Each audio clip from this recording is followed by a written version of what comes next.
आज एक बार फिर से साबित हो गया है कि भारतीय जनता पार्टी जम्मू कश्मीर की बर्बादी के लिए पूरी की पूरी जिम्मेवार है। ये जो एक रियल एस्टेट समिट हुई है और जो 39 memorandum of understanding non binding MOU हस्ताक्षर किए गए हैं 18,300 करोड़ रुपए के, उससे हम आउटराइटली रिजेक्ट करते हैं, क्योंकि ये हमारे महाराजा हरि सिंह जी, हमारे बुजुर्गों की रियासत विरासत के इतिहास, आइडेंटिटी, कल्चर, डेमोग्राफी के ऊपर एक बहुत बड़ा हमला है। ये जो रियल एस्टेट वालों को जमीनें देने जा रहे हैं हमारे लेफ्टिनेंट गवर्नर मनोज सिन्हा साहब, पीएमओ मंत्री जितेंद्र सिंह जी, ये उन रियल एस्टेट वालों को बिना डोमिसाइल के, बिना जम्मू कश्मीर के रहने वाले लोगों को सब्सिडाइज कीमतों के ऊपर जमीनें दे रहे हैं अपार्टमेंट बनाने के लिए, नंबर 1। नंबर 2, उनसे कोई स्टंप ड्यूटी चार्ज नहीं की जा रही है। और नंबर 3, वो उनके पास कोई स्टेट सब्जेक्ट नहीं हो, कोई डोमिसाइल नहीं है, उनको दी जा रही है और बहुत कम कीमतों में। हम ये जानना चाहते हैं कि अगर इतना बड़ा मुआयदा 18,300 करोड़ को सब्सिडाइज कीमतों के ऊपर इन रियल एस्टेट वालों को जमीनें देनी थी, तो हमारे जम्मू कश्मीर के बेरोजगार नौजवानों को रियल एस्टेट वालों को बढ़ावा देते, उन्हें सब्सिडाइज कीमतों के ऊपर बिना स्टैंप ड्यूटी के, बिना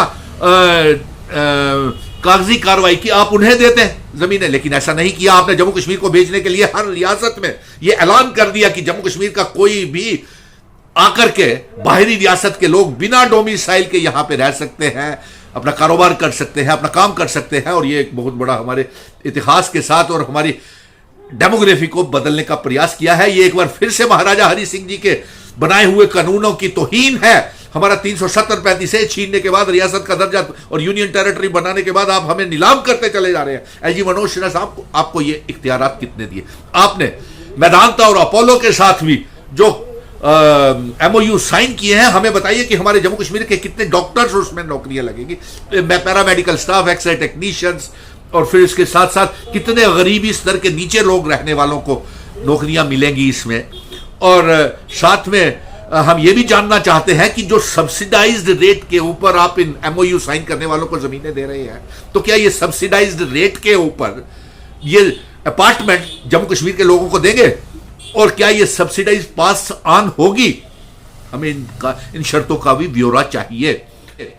और तब तक कोई मुआहिदा मत कीजिए जब तक कि ये पब्लिक डोमेन में सारी बातें नहीं आ जाती हैं। हम इसको आउटराइटली रिजेक्ट करते हैं।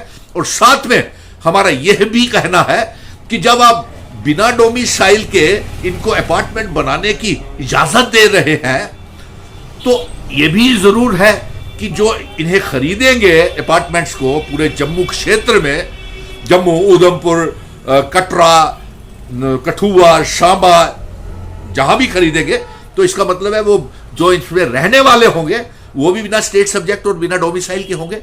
ये आपने बहुत बड़ा धोखा किया है। और इससे एक बात तो जाहिर हो गई है कि जम्मू कश्मीर की बर्बादी का जब जिक्र होगा तो भारतीय जनता पार्टी का नाम जो है वो काली स्याही, काले अक्षरों के साथ लिखा जाएगा।